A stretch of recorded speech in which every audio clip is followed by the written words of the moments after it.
Hi, myself Kartik Krishnan. I'm working as a cybersecurity consultant at Tata Communications. Today, about the training, what we had is on the cyber incident planning and response by CMA.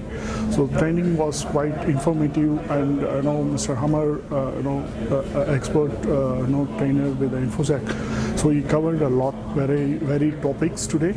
So right from starting from threat landscape to threat actors and how we effectively handle the incident response and cyber resiliency in the enterprise today, and helps organization in to prepare the cyber incident response and how to form the red team and how to form the incident response team and all these things. There's a variety of topic is being covered, and it is so informative. And I urge every enterprise CISOs and IT heads and SOC team to attend this training. I recommend everybody to be a part of this training, and it is very informative. Thank you very much.